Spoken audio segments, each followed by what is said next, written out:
Captain Elena Reyes stood on the observation deck of the ISS Resilience, watching the stars blur as the ship decelerated from its jump. The massive vessel represented humanity's greatest achievement, their first interstellar colony ship, carrying 15,000 souls to Proxima Centauri b. After 80 years of development and the unification of Earth's fractured nations under the banner of exploration, humanity had finally reached beyond their solar system. "Captain, we're detecting an anomaly at coordinates 227 by 84, Lieutenant Chang reported, his voice tight with confusion. "It's massive. And it's moving toward us."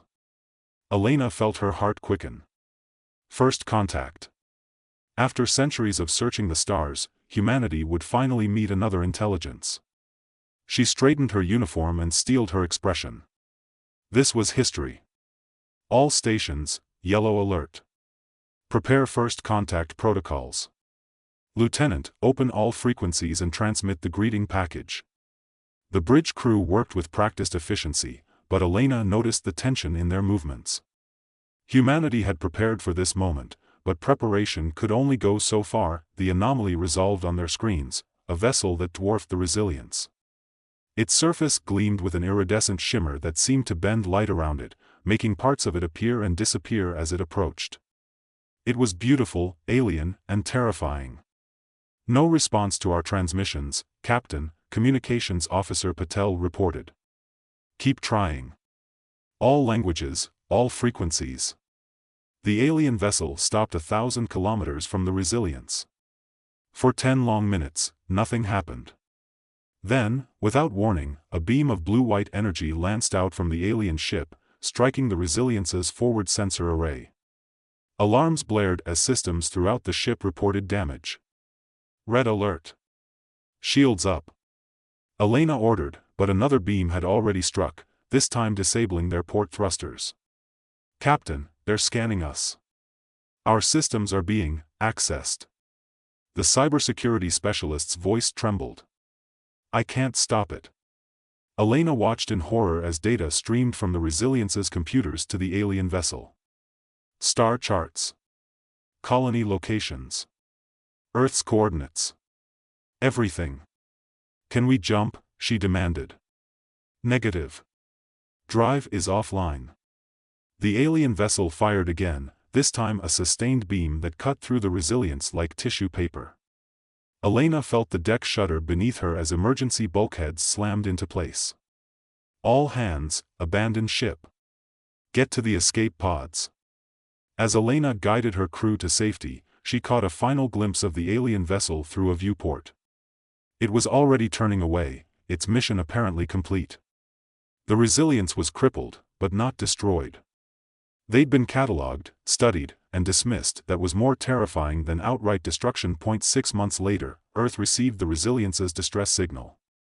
2 weeks after that, the Arvani arrived. They came in ships that blotted out the sun, massive hive-like structures that settled into orbit around Earth with casual indifference to the primitive defenses humanity scrambled to mount. Their message was simple, transmitted in perfect English and every other human language simultaneously: species name human. Classification prey. Resource world designation Sol 3 scheduled for harvesting. Resistance is inefficient. Humanity responded the only way it knew how, with everything they had. Nuclear missiles. Kinetic orbital platforms. Experimental energy weapons. The combined military might of Earth rose against the Arvani and failed. The Arvani ships absorbed or deflected everything thrown at them. Their counterattacks were precise and devastating. Military bases. Power grids. Communication networks. Within 48 hours, organized resistance had crumbled, but the Arvani didn't conquer. They didn't land troops or demand surrender. They simply began harvesting massive extraction beams that tore raw materials from the Earth's crust, leaving behind cratered wastelands. Millions died in the first wave as coastal cities collapsed into newly formed chasms. In the ruins of Geneva, Dr. Marcus Cohen huddled with the remnants of the United Earth Defense Council. The former physicist had been elevated to the council in the desperate hours before the invasion, his theoretical work on quantum entanglement weapons suddenly the most important research on the planet. They're methodical, Marcus observed, studying the holographic map of Arvani harvesting patterns. Each extraction takes exactly 12 hours, followed by a 6-hour cooling period before they move to a new location. General Santos, her uniform torn and stained with dust, nodded grimly. We've noticed. We tried hitting them during the cooling period. Lost 3 squadrons and barely scratched their shields. They don't see us as a threat, said Ambassador Okafor, the bags under his eyes testament to failed diplomatic attempts. To them, we're just wildlife. They don't even bother communicating anymore. Marcus stood up, pacing the cramped bunker. That's it. That's their weakness. They're technologically superior but predictable. They follow patterns. They don't adapt because they've never needed to. He turned to the assembled leaders, his eyes bright with the first real hope anyone had felt in weeks. Humanity's greatest strength isn't our technology. It's our adaptability. Our ability to think creatively under pressure. Our stubborn refusal to accept defeat. Marcus pointed to the map. We can't match their firepower, but we can use their patterns against them. Their predictability. Their dismissal of us as a serious threat. General Santos leaned forward. What are you suggesting, Doctor? A new strategy. Instead of one desperate strike, we wage a different kind of war. Asymmetric. Unpredictable. We become the thing they don't understand. Marcus Cohen didn't know it then, but he had just outlined the strategy that would become known as the Ghost Protocol, the last, desperate hope of humanity and the beginning of the Arvani's first real war in 10,000 years. The mountain fortress of Cheyenne Mountain had survived the initial Arvani assault, its Cold War-era defenses buried deep enough to escape notice.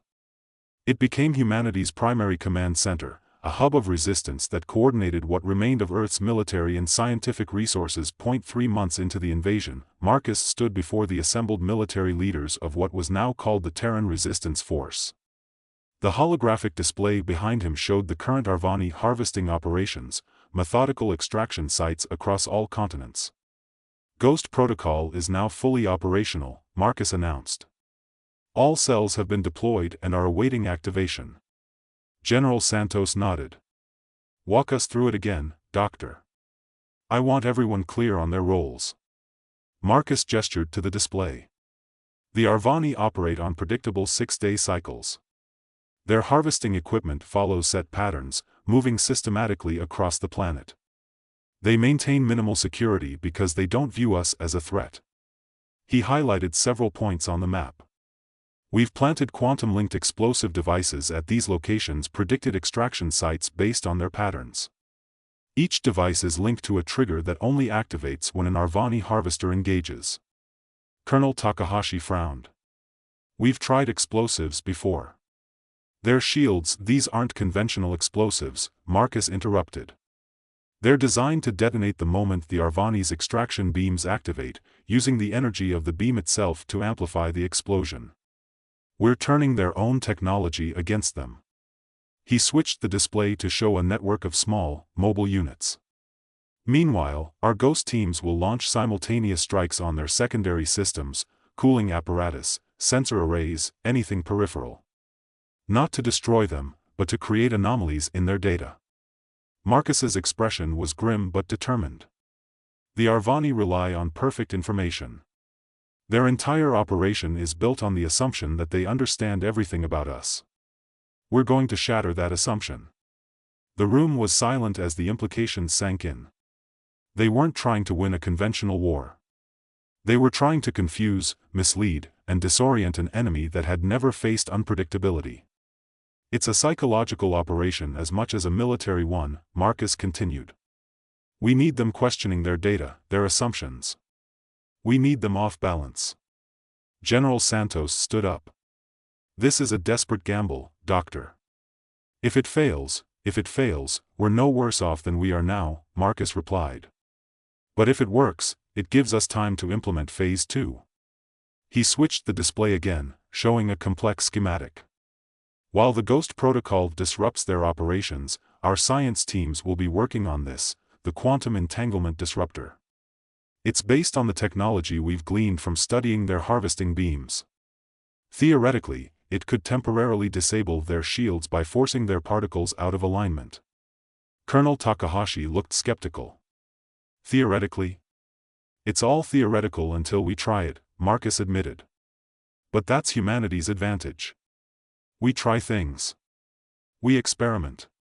We adapt. The Arvani don't. General Santos surveyed the room, noting the mix of doubt and hope on the faces around her. We launch in 12 hours. May whatever gods you believe in be with us all. Ghost Team Alpha moved through the ruins of what had once been downtown Seoul.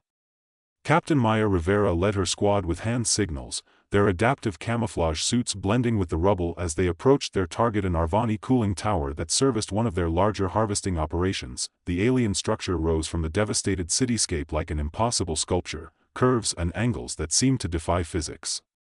Its surface pulsed with subtle light patterns, the Arvani equivalent of status indicators. Maya had been a museum security specialist before the invasion. Now she was a guerrilla fighter, trained to exploit the one weakness the Arvani had consistently shown: their absolute certainty in their own superiority. "Charges set," whispered Sergeant Ortiz through their secure communication system. "Ready on your mark." Maya checked her timepiece. Across the globe, 200 similar teams were in position. Timing was everything. 3, 2, 1, execute. The quantum charges didn't explode, not in the conventional sense. They created localized field disruptions that interfered with the Arvani cooling systems. To human eyes, the effect was subtle, a ripple of distortion across the tower's surface, a fluctuation in the light patterns, but to the precision-dependent Arvani systems, it was catastrophic. Almost immediately, alarms began to sound, discordant tones that set Maya's teeth on edge. The team was already moving, retreating to their extraction point as per the plan. They didn't get far before the Arvani response came. Sleek, insectoid drones poured from openings in the tower, scanning the area with sweeping beams of purple light. "Scatter. Pattern Omega." Maya ordered. The team split, each member taking a different route through the ruins. Their camouflage suits, combined with pre-planned evasion routes, were designed to confuse the Arvani's pattern recognition systems. Maya slid down a debris slope and pressed herself into a crevice as drones buzzed overhead. The Arvani technology was incredibly advanced, but it relied on algorithms and expectations. It searched for logical escape routes, regular patterns, rational behavior. Ghost Protocol exploited the gap between logical optimization and human unpredictability. As she waited for the drones to pass, Maya's comm unit vibrated with an incoming message, 3 short pulses. Success. The synchronized global attack had achieved its objective. For the first time since the invasion began, Arvani harvesting operations had been disrupted. It wasn't a victory. Not yet. But it was proof that humanity could still fight back. Miles away, in an Arvani command vessel, an unprecedented event occurred, a strategic reassessment meeting. The Harvester Overlord, a being of crystalline neural networks and synthetic biology, reviewed the anomalous data with its subordinates. Explanation for harvesting efficiency reduction, it demanded. Indigenous resistance more organized than predicted, replied the analysis adjunct. Pattern suggests coordinated attacks on 17 cooling stations. Impossible. Species classification does not support this capability. Evidence contradicts classification, the adjunct noted. The Overlord processed this information, experiencing the closest thing its kind could feel to confusion. In 10,000 years of harvesting operations across hundreds of worlds, no prey species had ever required a classification update. Reclassify, it finally decided.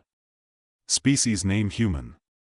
Classification, pest. The quantum entanglement disruptor failed spectacularly in its first test, vaporizing an entire underground lab and 20 of Earth's best scientists. Marcus stood in the ruins, breathing through a filtration mask as recovery teams searched for survivors. "We miscalculated the resonance frequency," Dr. Lakshmi Patel explained, her voice hollow with grief. "The power requirements are beyond anything we can safely generate." Marcus stared at the molten glass that had once been the laboratory floor. "They didn't die for nothing, Lakshmi. We'll learn from this. Adapt." 6 months into the Ghost Protocol, humanity had achieved something unprecedented. they had forced the Arvani to change their harvesting patterns. The aliens had deployed additional security measures, altered their extraction schedules, even abandoned certain resource-rich areas that had proven too difficult to harvest due to persistent human interference. It wasn't enough. The Arvani still held overwhelming technological superiority. Earth's population had been reduced to less than 2 billion, with survivors clustered in hardened shelters, underground complexes, and remote areas overlooked by the harvesters. In Cheyenne Mountain, Marcus and his team worked feverishly on a new approach. The failure of the QED had forced them back to fundamentals. "We've been thinking about this all wrong," Marcus told the assembled scientists. "We've been trying to build a weapon that can defeat their technology. But that's playing their game, on their terms." He pulled up a new schematic on the display. "Instead, we need to use their predictability against them in a more fundamental way. The Arvani use quantum field manipulation for almost everything: harvesting, shields, propulsion. Their entire technological base relies on it." Dr. Patel leaned forward. "You're not suggesting we try to jam their fields again?" "The QED, not jam them," Marcus clarified. "Hijack them." The room fell silent. The Arvani don't innovate because they don't need to. Their technology reached its peak thousands of years ago. It's optimized, perfected but static. They use standardized frequencies, predictable algorithms. Marcus highlighted a series of captured Arvani data patterns. "We've been gathering these for months. Their quantum fields operate on consistent wavelengths. If we can't overpower them, perhaps we can infiltrate them. Create a backdoor." Dr. Kenyatta, the team's expert on alien technology, looked skeptical. "You're talking about hacking technology centuries beyond our understanding." "Not hacking in the traditional sense," Marcus explained. "More like introducing a virus. One that spreads through their quantum networks, introducing small but cascading errors." He switched the display to show a new device design. "We call it the Quantum Cascade Initiator. It doesn't try to shut down their systems directly. It simply introduces enough uncertainty into their quantum fields to make them unreliable." The team spent the next 3 months developing the QCI, working through failure after failure as they struggled to understand the fundamental principles of Arvani technology. Progress came in small breakthroughs, understanding a frequency pattern here, decoding an algorithm there. Meanwhile, Ghost Protocol continued. Humanity had become a persistent, unpredictable irritant to the Arvani. Ghost teams struck and vanished, their tactics constantly evolving. The aliens responded with increasing force, deploying more combat drones, more security measures. With each response, the Arvani revealed more about their systems, their thinking, their limitations. And humans watched, learned, and adapted. The Harvester Overlord faced another anomaly: diminishing returns. Despite increased security, harvesting efficiency had dropped 17%. Resource acquisition no longer matched projection models. Explanation: it demanded of its subordinates. Human resistance increases in effectiveness, the defense adjunct reported. They do not repeat failed tactics. Each engagement shows evolution in approach. This was unprecedented.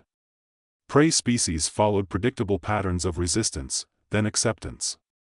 Pests could be persistent but were ultimately manageable through increased suppression.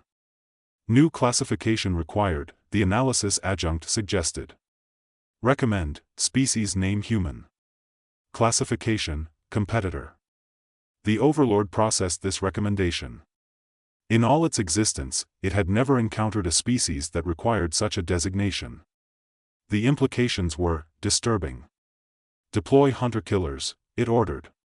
Priority: eliminate human command structures. For the first time in the invasion, the Arvani would commit significant resources to actively hunting humans, rather than simply defending their harvesting operations. It was an adaptation. A response to an unexpected situation, and in making that adaptation, the Arvani had unknowingly taken the first step toward understanding their enemy. 1 year after the invasion began, humanity launched its most audacious plan yet. The Quantum Cascade Initiator was ready, not perfect, not guaranteed, but ready enough that waiting longer risked losing their window of opportunity. The plan required delivering the QCI directly to the largest Arvani command vessel, which meant a suicide mission. Volunteers were not in short supply. Earth's remaining military forces were unified in their determination to save what remained of their world. Colonel Takahashi would lead the assault team, a small, elite unit that would attempt to breach the Arvani vessel during a synchronized Ghost Protocol operation designed to divide the aliens' attention. The night before the mission, Marcus found Maya Rivera in the observation room of Cheyenne Mountain, staring at the stars visible through the reinforced glass ceiling.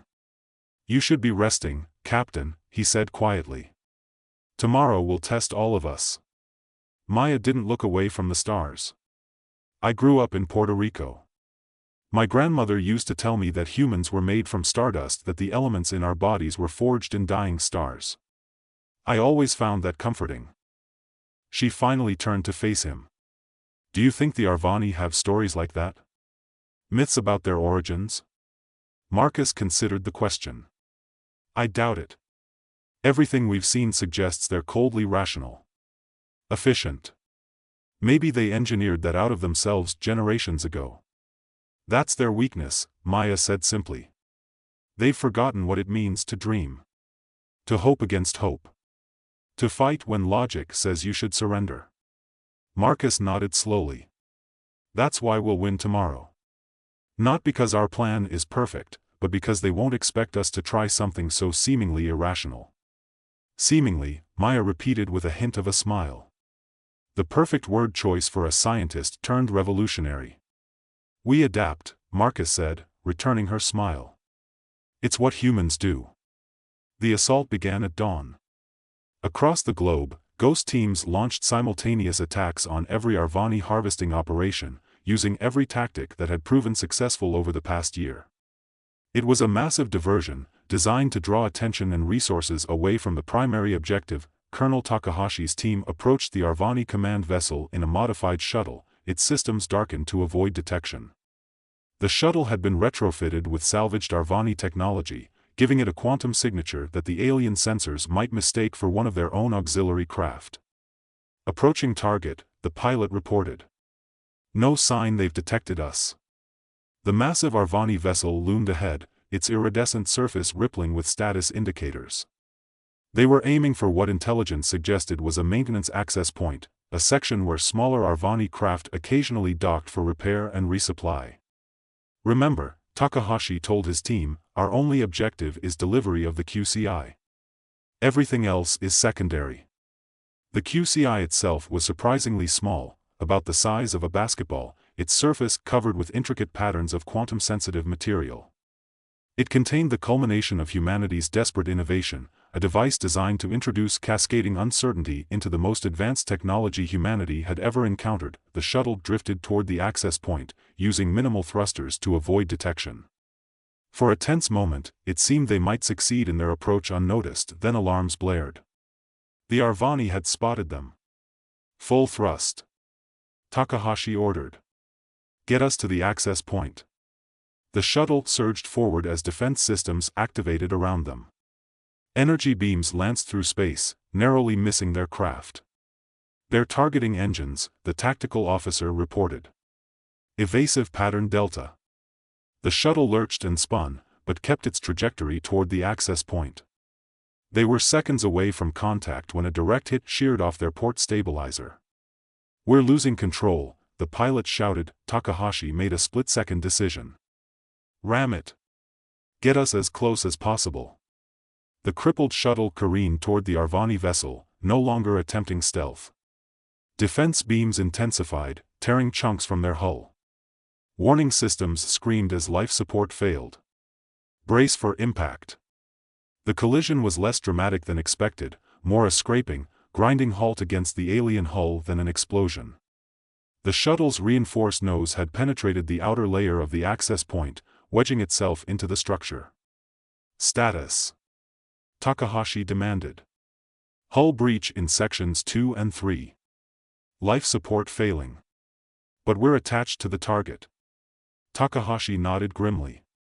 "Suit up. We're going EVA."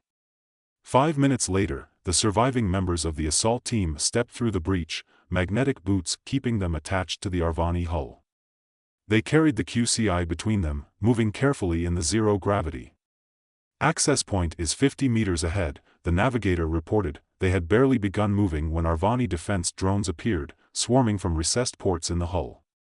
These weren't the same models they'd encountered on Earth. They were larger, more heavily armed. Defensive formation. Takahashi ordered. Protect the device. The team formed a circle around the QCI carriers, their specialized weapons, developed from captured Arvani technology, firing in precise bursts. The drones dropped, but more kept coming. "We're not going to make it to the access point," Lieutenant Park said, the strain evident in her voice. Takahashi made another decision. New plan. We detonate here. The QCI had been designed for deployment inside the vessel, where it could directly interface with the Arvani systems. A surface detonation would be less effective, but it was their only remaining option. Setting manual trigger, the tech specialist announced. 30-second countdown. Arvani drones continued to swarm as the team made their last stand on the hull of the alien vessel. One by one, they fell to concentrated energy fire. Takahashi was the last one standing, positioned protectively over the QCI as the countdown reached single digits. In his final moments, he thought of Earth not as it was now, but as it had been. Green. Vibrant. Home. For humanity, he whispered as the countdown reached 0. The QCI didn't explode in the conventional sense. Instead, it released a pulse of quantum energy specifically calibrated to Arvani systems. The pulse spread across the vessel's hull like ripples in a pond, infiltrating through quantum pathways, introducing minute uncertainties into perfectly calibrated systems. At first, nothing seemed to happen. Then, slowly, status indicators across the vessel began to flicker. Systems designed for perfect reliability began to experience cascading failures as quantum uncertainty spread through their networks. In the vessel's command center, the Harvester Overlord experienced something unprecedented: doubt. Its processing systems, founded on quantum certainty, were suddenly flooded with contradictory data. Status report, it demanded. Systems compromised, the defense adjunct responded, its own processes showing signs of degradation. Unknown quantum interference spreading through all networks. Isolate. Contain. Cannot comply. Interference operates on same frequency as our base systems. For the first time in its existence, the Overlord faced a situation it could not analyze, predict, or control. The humans had introduced fundamental uncertainty into a system built on absolute precision. The quantum cascade spread from the command vessel to connected ships through the Arvani's own communication networks. Within hours, the entire Arvani fleet was experiencing system failures, miscalculations, and unpredictable behaviors. It wasn't a decisive victory. The aliens were too advanced, too powerful to be defeated by a single strike. But it was something humanity hadn't had in a year of desperate fighting, a real chance. 3 months after the deployment of the QCI, the Arvani made an unprecedented move. They withdrew from Earth orbit. Not completely, several smaller vessels remained, maintaining minimal harvesting operations, but the massive command vessels disappeared into deep space. In Cheyenne Mountain, the celebration was tempered with caution. Their regrouping, General Santos warned the assembled leadership. Possibly developing countermeasures to the QCI. Or they've decided we're not worth the trouble, Ambassador Okafor suggested. The cost-benefit analysis no longer favors continued harvesting. Marcus wasn't convinced by either explanation. There's something else happening. The Arvani don't retreat, and they don't abandon resources unless forced. This is different. Reports from ghost teams monitoring the remaining Arvani operations showed strange behavior. Harvesting patterns had become irregular. Some areas were abandoned completely. Others were subjected to intense but brief extraction efforts. Most puzzling of all, the Arvani had begun collecting samples not just of Earth's mineral resources, but of its biology. Plants. Animals. Soil microbes. They're studying us, Marcus realized during a late-night analysis session. Not just our technology or our tactics, but our entire ecosystem. Dr. Patel looked up from her data pad. Why would they do that now? They've been here for over a year. Because we surprised them, Marcus said slowly. We forced them to reconsider their assumptions. To adapt. the implications were simultaneously encouraging and terrifying. Humanity had forced the Arvani to change their approach, but an adaptive enemy might be even more dangerous than an inflexible one. In deep space, beyond the orbit of Neptune, the Arvani command vessels had formed a perfect geometric cluster.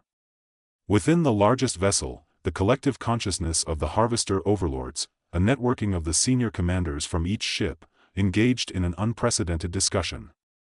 Species human defies classification parameters, the Prime Overlord stated. Recommended action? Complete eradication, suggested one faction. Prevent further interference with harvesting operations. Negative, countered another. Resource expenditure excessive. Planet Sol 3 contains valuable materials but not worth current resistance levels. Third option, proposed a previously silent overlord. Study. Learn. Incorporate. This suggestion created a ripple of quantum disturbance throughout the collective, the Arvani equivalent of shocked murmurs. Elaborate, the Prime Overlord commanded. Species human demonstrates unique adaptability. Creates solutions with limited resources. Operates effectively despite technological inferiority.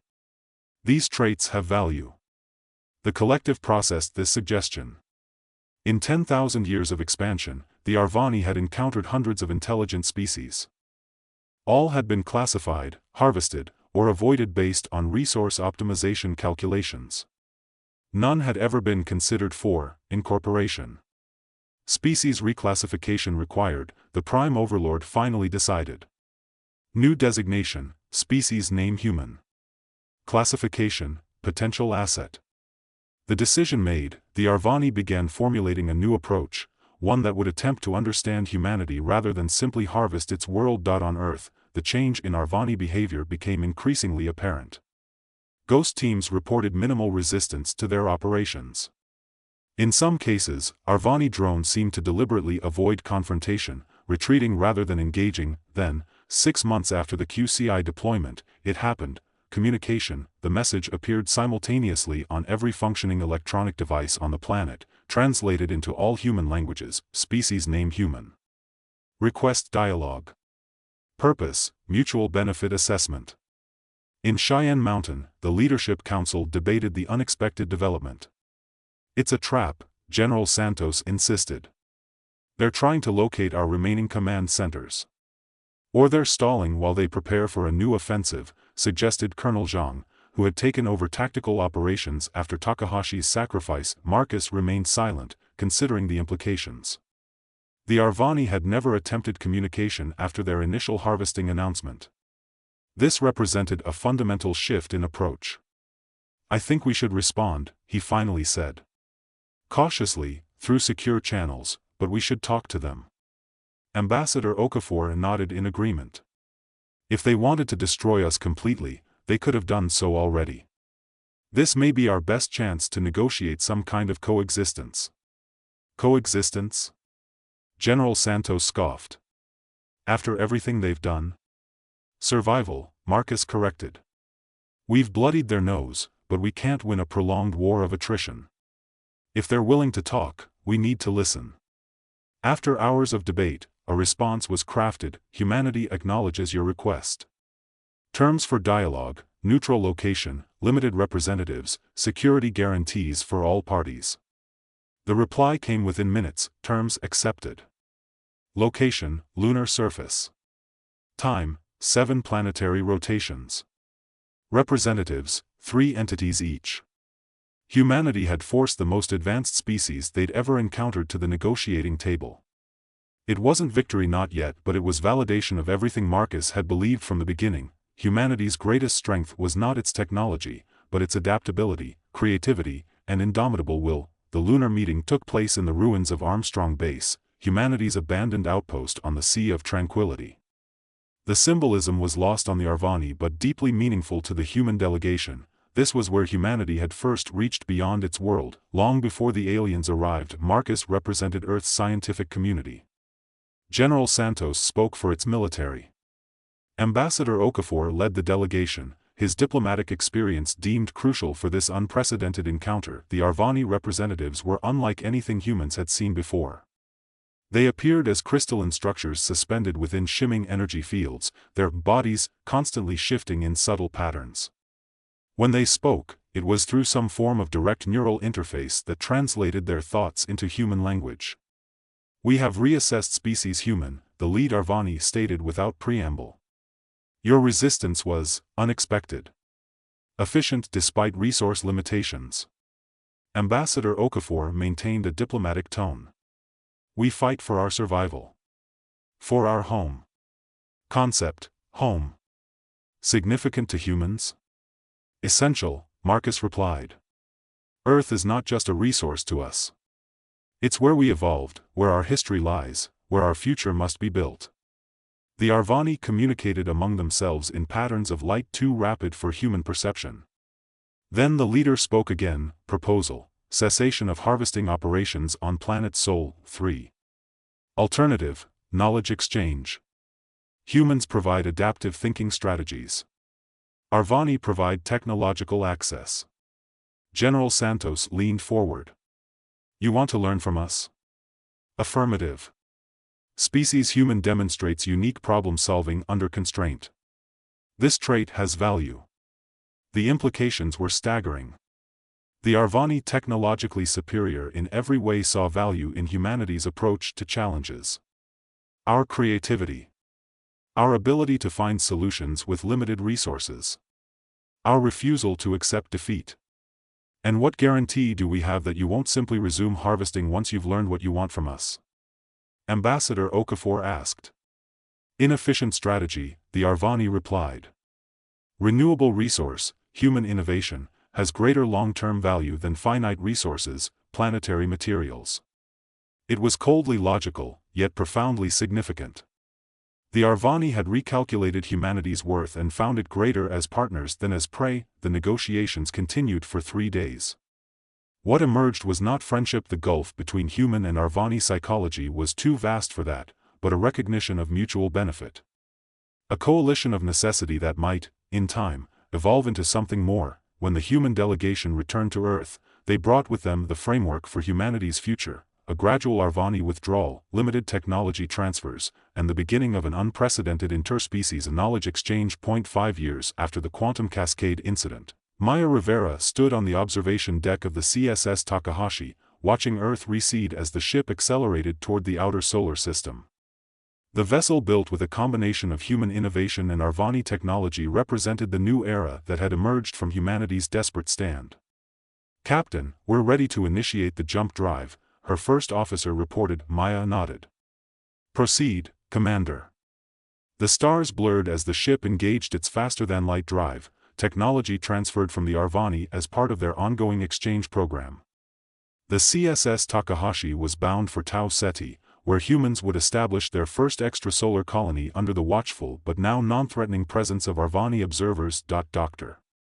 Marcus Cohen joined her on the observation deck, his hair grayer now but his eyes still bright with the same determination that had carried humanity through its darkest hours. "Nervous?" Maya asked him. Marcus smiled. "Excited. We're going to the stars on our own terms. Not as refugees or subjects, but as equals." "Equals might be stretching it," Maya replied. "They're still centuries ahead of us technologically. But they recognize our value now. Our unique perspective. Our adaptability." It was true. The Arvani had withdrawn completely from Earth, focusing their harvesting operations on uninhabited systems. The technology transfers had helped humanity begin rebuilding, advancing their capabilities by generations. In just a few years. In return, humans had shared their unique approach to problem-solving, their creativity, their ability to find unexpected solutions. Joint human-Arvani research teams were exploring new frontiers in science and technology, combining Arvani precision with human intuition. "They've started using a new classification for us in their official records," Marcus noted. "Did you hear?" Maya raised an eyebrow. "No, what is it now?" "Species name human. Classification, innovation catalyst." Maya laughed. "Quite an upgrade from prey. We earned it," Marcus said simply. As the Takahashi accelerated toward its destination, carrying humanity's dreams to a new star system. Maya reflected on everything that had brought them to this moment. The devastating